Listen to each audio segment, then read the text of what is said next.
students, and welcome to chapter 4.2 marketing planning. And this is video 1 out of 2 in this chapter.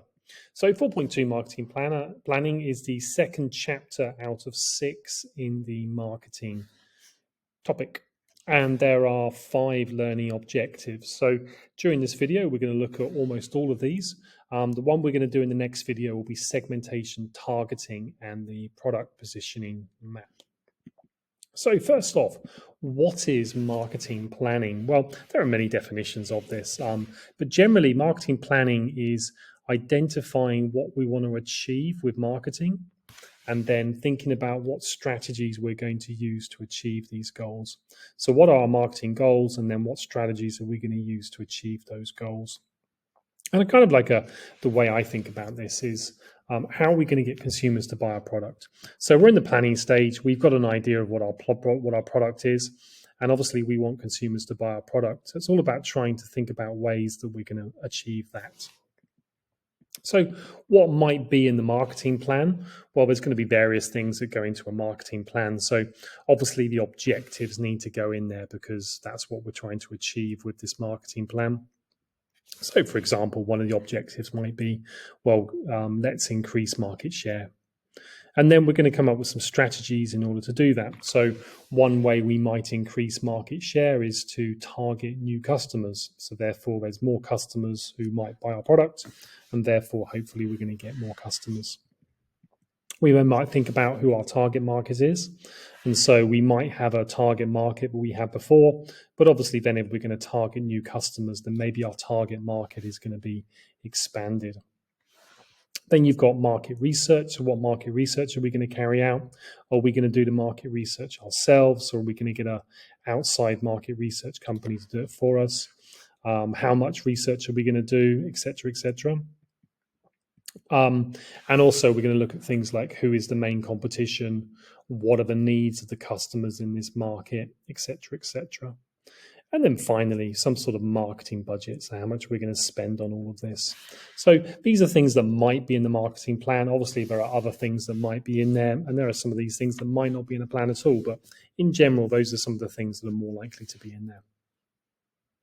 So another way of looking at marketing planning is to see it as some sort of iterative process like this. So in this process, I've defined 3 parts. There might be more than 3 parts, but this is just an example. So the first thing they might do is, like we said, set the objectives. So who's the target market?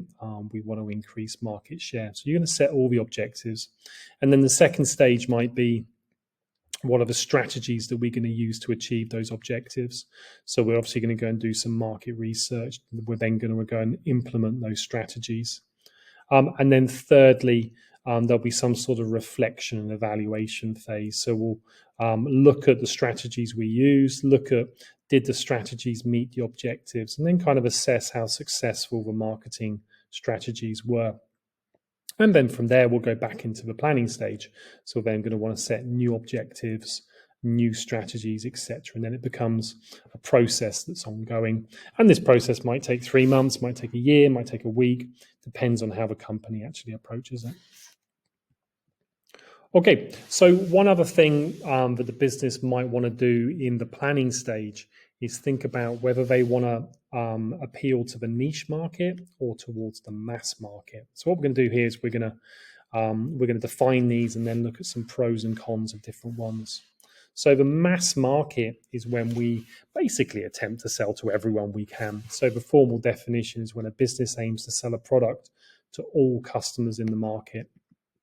And this is very much an undifferentiated strategy. We'll come to what differentiated means in a minute. But basically, we're not targeting anyone in particular.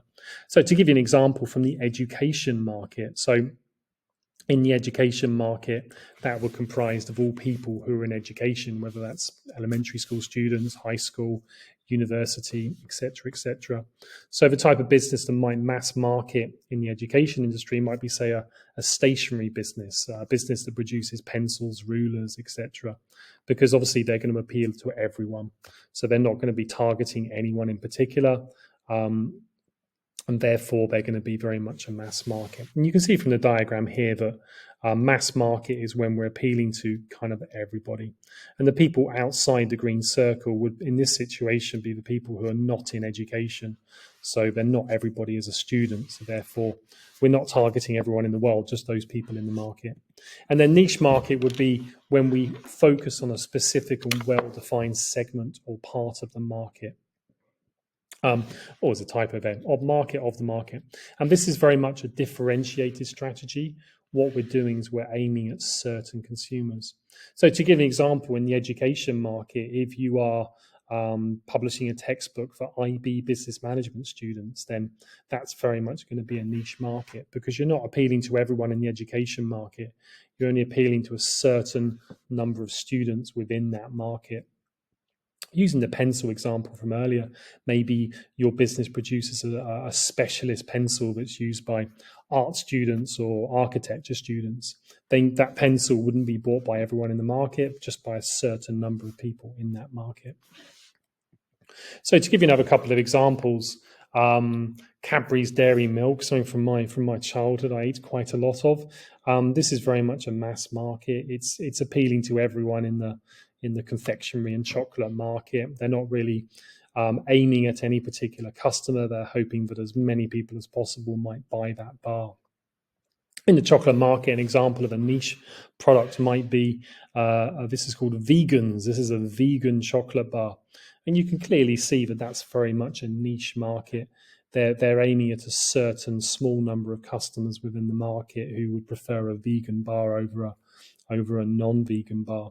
Some other examples might be certain luxury goods, Louis Vuitton, etc., targeting a small part of the market for people who want to and can afford to buy luxury bags, etc.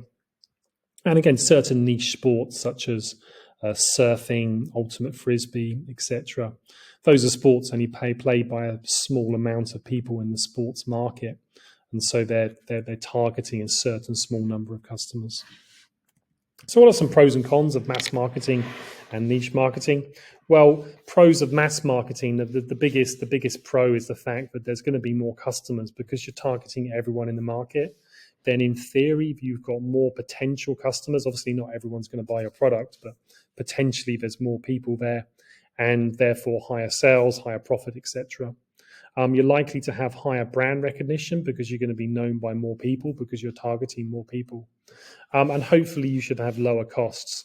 As you produce more because you're selling to more people, then you're going to hopefully lead to economies of scale. So higher production will lead to lower costs.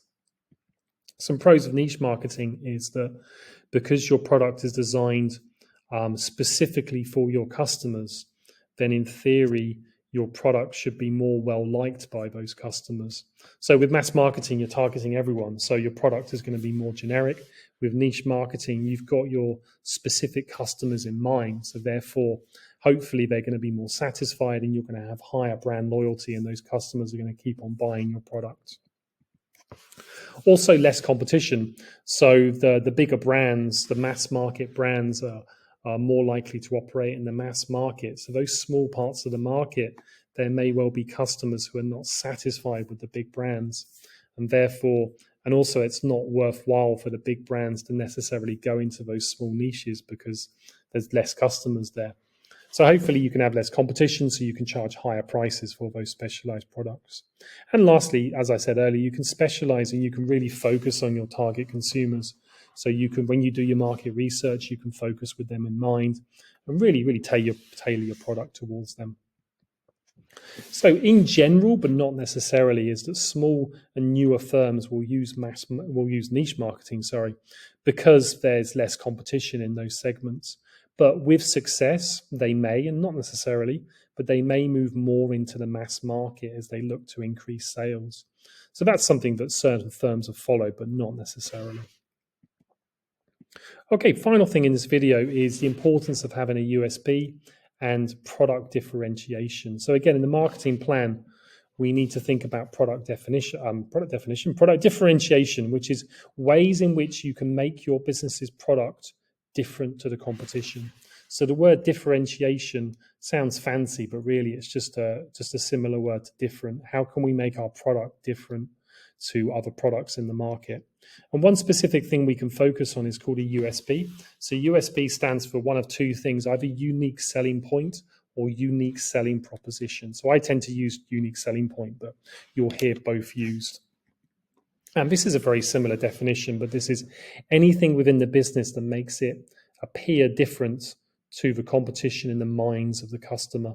And again, this may be that the product is different, or it may be that the product appears differently. And we'll get to that in a minute. So what are some examples of USP? Well, you might be able to say that you're the best. Obviously, the best is very subjective and you might not have any proof. But if you've got the highest market share, you're the market leader, then you can definitely say you're the best. In terms of, because more people buy it, so that will be your argument for saying it's the best. You might be the cheapest, or you might be a business that spends a lot on advertising. So Coca-Cola, for example, spend a lot of money on marketing and advertising. They have a well-known slogan. They have lots of adverts. So by spending lots of money on marketing and adverts, then you can certainly, in the eyes of the consumer, or the minds of the consumer, make it appear different to everyone else. You might be the only business in the area. So, for example, where I live, there's only one pizza place. So that's where I get my pizza from. So it's unique in the sense that it's the only one there. Maybe your business was the first or the original. So, for example, KFC have original fried chicken, and they can say that we were the original ones who came up with this recipe. You might also look at the shopping experience. So a good example here is IKEA. When you go to IKEA, the experience of going there is quite unique. So there's the food you can get. There's the experience of walking through the maze that is IKEA. There's the smell, the colors, etc. So they do a lot of research in trying to make that experience unique to them. Another example might be when you go to an Apple shop. Apple shop has a certain look. They've got the staircase, you've got the glass windows, and it's quite unique to an Apple experience. And then you've got method of purchase. So maybe you're the only business who does home delivery or free home delivery or something like that. Okay, and then the final thing is pros and cons of product differentiation. So pros of product differentiation, having a USP. I mean, I think these are quite common sense, but you're going to have a better brand image because you're known for something. That should lead to higher brand loyalty because people are more likely to keep on buying your product. You can, in theory, also charge higher prices. So if you can say you're the best or you're the only one in the area, then in theory you can put your price up. And also, if you're well known and you're different to the competition, then you're going to be more resistant to changes in the market. So if the economy goes into recession, then if you're different to consumers, then you're more likely to be resistant to change that recession, in the customers are more likely to keep on buying your product because it's different, if you like. So cons of product differentiation, typo, that should be cons, not pros. So in order to make your product unique or be different in the minds of consumers, you've got to tell consumers about it. So there's likely to be higher marketing costs, such as with Coca-Cola. Another one might be if you've got something unique about your product, it might be that competitors can easily copy it. So if you've got an original thing or something like that, then customers, the competitors might be able to say that they do the same thing. If you've got a certain shopping experience and competitors can imitate that. And also it might limit the possible audience. So if you say that you're the cheapest, for example, then some people might not want to shop at the cheapest possible because they might see that as lower quality. So certain things of the USP might limit the number of possible customers. Okay, that is most of the chapter done. In the next video, we'll do segmentation targeting and product positioning maps. I'll see you in the next video.